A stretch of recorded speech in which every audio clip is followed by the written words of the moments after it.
The rift between the US and Ukraine over Russia shows no sign of narrowing anytime soon. White House officials have accused the Ukrainian President Volodymyr Zelenskyy of insulting Donald Trump, and a planned news conference between Mr. Zelenskyy and an American envoy to Ukraine and Russia was cancelled yesterday. The Trump administration criticised President Zelenskyy for his refusal to strike a deal on access to his country's minerals and said President Trump is very frustrated.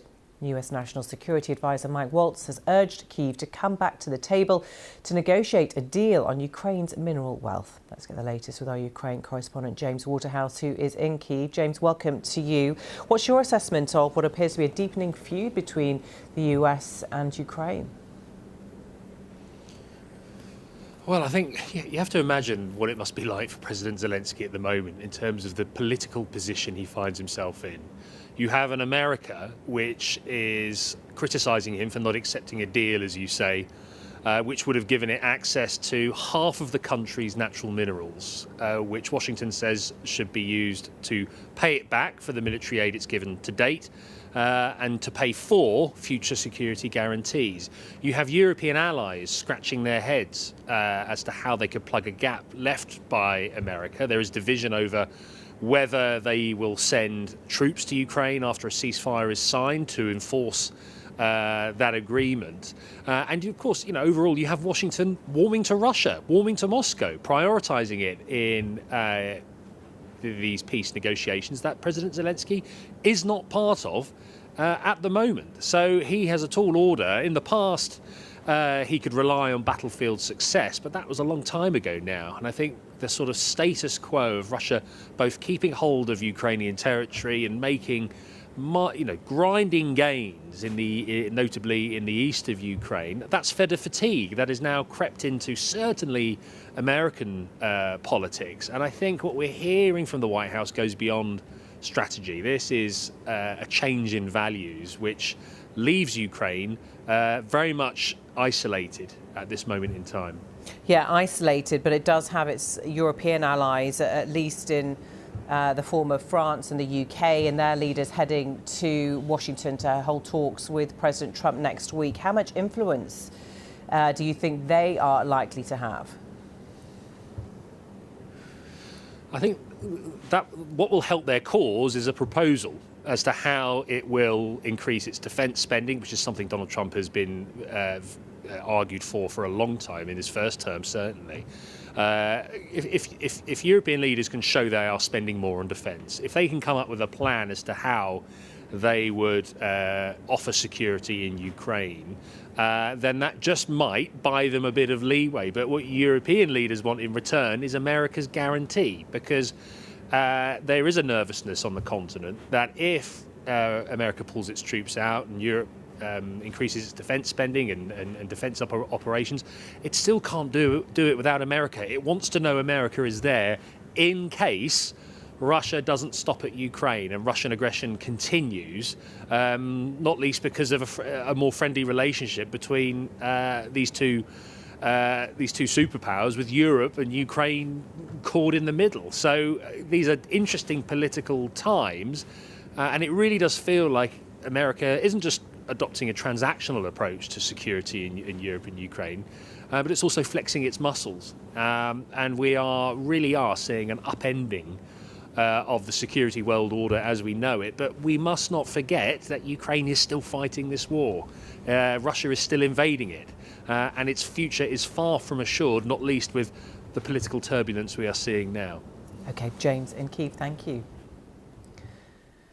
Well, the Foreign Secretary, David Lammy, has said the UK would act as a bridge between Europe and the United States. There are growing calls for an increase to the UK's defence budget.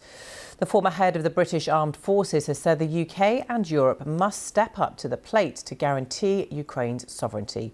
Liberal Democrat leader Ed Davey was speaking to BBC Breakfast and has urged the Prime Minister to go further.